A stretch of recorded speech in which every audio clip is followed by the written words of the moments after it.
ni moo jëm ginnaaw nag décision bu conseil constitutionnel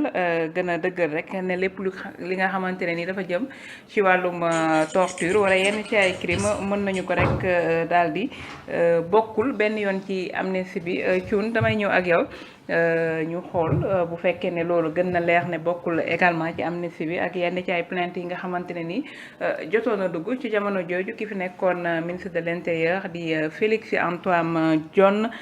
moom nag tey jii kon bu fekkee ne ay torture ak i crime yi ñuy wax am na ci jamono jooju 2021 jàpp 2024 moom lan lañ ci mën a jàpp comme ay responsabilité am ndax tey bu ñu topp dafa war a bokk ci ñuy topp. waaw loolu nag loolu mooy nekk liggéey justice. soxna Fatou parce que liggéey justice mooy tey. soo bëggee xam ñetti ñii ma lay wax. auteur commanditaire. wala complice. dafay laaj nga def enquête bu xóot nag bu sori parce que kàddu bu ne tur bu ne dafa am sens. Sunu code pénal c'est Sénégal article 314 15 315 16. foofu mu ngi wax li ñu tuddee agent public. mu ngi wax lu ñu tuddee autorité légitime waxul autorité de mais autorité légitime mais autorité légitime boobu waxul militaire ou civil dafa ne l'autorité légitime. ba pare mu wax loi. maanaam service su fekkente ni li am c'est commandé par la loi mu wax loolu ba pare ne wala commandé par l'autorité légitime léegi l'autorité légitime man Thioune mënu ko xam juge rek moo la mën a wax kii mooy l'autorité légitime parce que waxul ñu l'autorité politique légitime ou bien l'autorité militaire légitime dañ ne l'autorité légitime loolu la ñuy wax léegi nag bu dee ci wàllum torture suñu code pénal sénégalais dafa wax li ñu tuddee section 2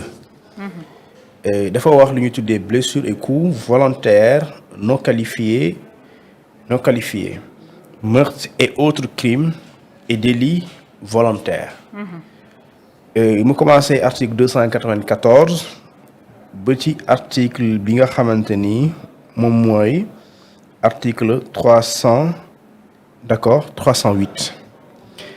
léegi 295 moom mooy wax ne mbirum torture. mais bu mu koy wax daf ko dëggal fondé wu ci déclaration universelle des droits de l'homme boo xamante ni moom réew yu bëri dañ ko nangu. mais fondé wu ci lu ñu tuddee la charte africaine des droits de l'homme. mais au-delà de ces chartes là charte africaine des droits de l'homme ak déclaration universelle des droits de l'homme le Sénégal dafa sukkandiku également ci beneen engagement international ñu tuddee ko la convention contre la torture contre les traitements inhumains les traitements dégradants les traitements cruels ñu ne lii pour dëggal ne fu mu am fu ne dañu war a xam ñan ñoo ko def parce que dafa am lu ñu tuddee ñaar du point de vue temporalité maanaam ci temps bu amee amul prescriptibilité maanaam y a pas de délai de prescription maanaam amul bu commencé mu am tey ñu ne bu ñu toogee 10 ans ñi ko defoon wala ñi ci ànd kenn du leen topp loolu mooy l'imprescriptibilité maanaam amul ab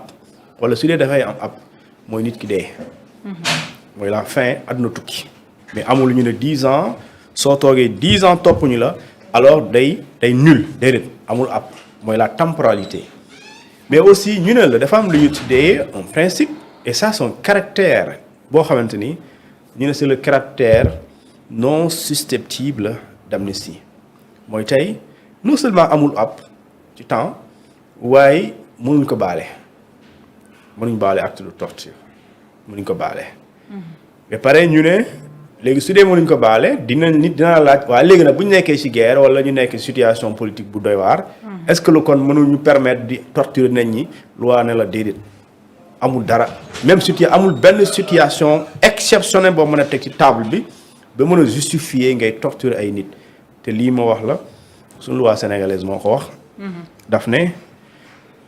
luy torturer mooy constitue des tortures les autres blessures les blessures coups violences physiques ou mentales autre voie de fait volontairement exercée par un agent de la fonction publique ou par toute autre personne agissant à titre officiel ou à son instigation ou avec consentement express ou tacite, soit dans le but d'obtenir des renseignements ou des aveux, de faire subir des représailles ou bien de procéder à des actes d'intimidation, soit dans un but de discrimination quelconque. Mais par exemple, aucune circonstance exceptionnelle, quelle qu'elle soit, qu'il s'agisse de l'état de guerre ou de menace de guerre, d'instabilité politique intérieure ou de tout acte d'exception, ne pourra être invoqué plutôt, pour justifier le doute. Mooy amul lu mën a xew ci réew mi ci réew boobu mooy aucune circonstance exceptionnelle amul lu war a tax même bu ñu waxoon ne dañoo nekk ci guerre wala ñu nekk ci guerre civile yàlla tere ñu ne mënul justifier acte de torture même ñu ne la même bu ñu nekkee ci menace de guerre mënul justifier ay jëfu torture ñu ne même bu ñu nekkee situation instabilité politique intérieure réew mi jaxasoo mu nekk dans une situation indescriptible politiquement institution yëpp paralysée yàlla tere ñu ne mënul tax nga mën a daganal torture léegi ñu ne la beneen bi te mu jeex foofu mooy daf ne lorsque l'ordre d'un supérieur ou d'une autorité publique ne pourrait être invoqué pour justifier la torture même boo nekkee agent force publique sa supérieur ne la tortural ma gars yi ñu ne la bu ñu la jàppee yow mu torturer gars yi sa supérieur li mu la wax mënul tax mu dagan léegi kon foofu li nga war a comprendre foofu mooy la responsabilité de l'agent qui aurait torturé un Sénégalais kooku responsabilité moo engagé et non la responsabilité d'abord de l'autorité foofu parce que ki dóor wala ki toroxalaate kooku bu dee dañ la ko defloo dañ la ne ki la ko defloo même bu dee sa supérieur la parce que loolu la wax l'ordre d'un supérieur ou d'une autorité publique l'autorité publique peut être politique mais aussi elle peut être militaire elle peut être civile elle peut être militaire léegi ñu ne la quel que soit li mu doon que mu nekk ministre wala mu nekk sa kilifa ci wàllu corps bi nga bokk ñu ne loolu mënul justifier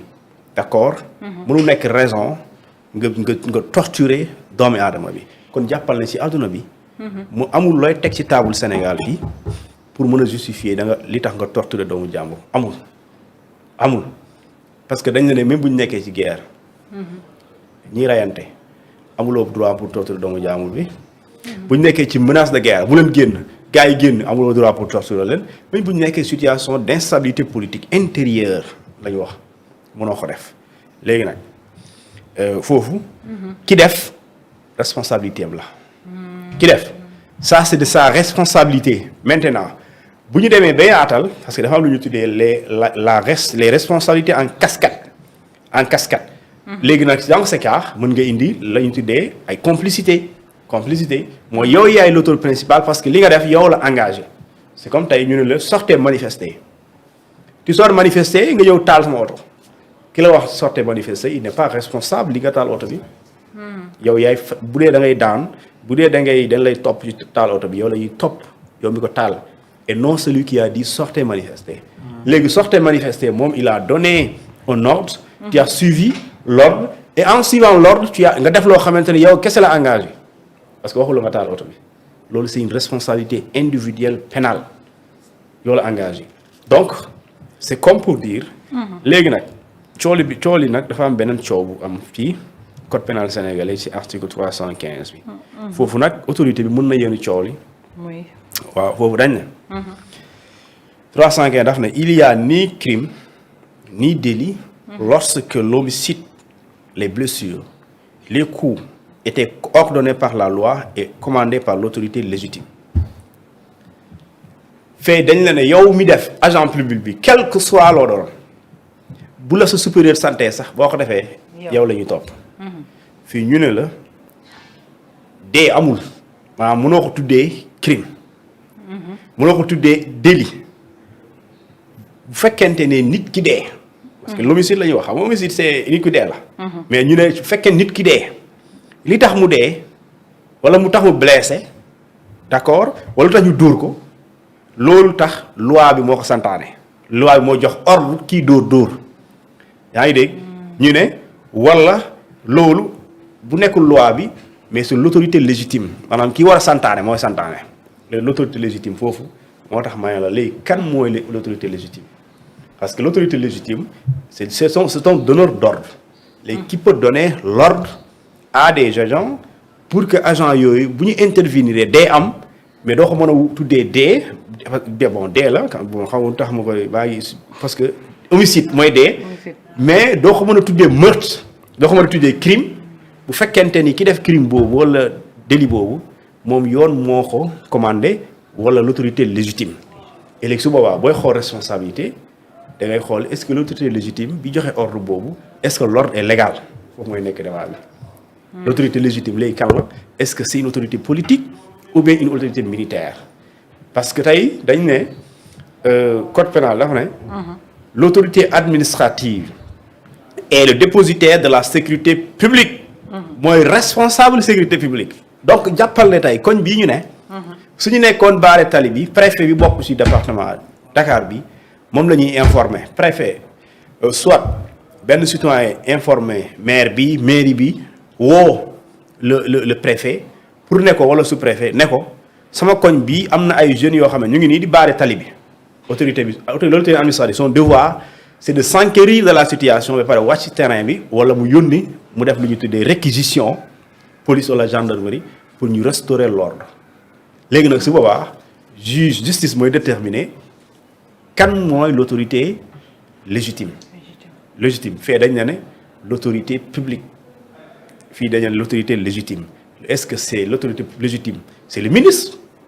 ou bien mën na nekk président bi wala l'autorité légitime c'est le commissaire de la zone bu dee commissariat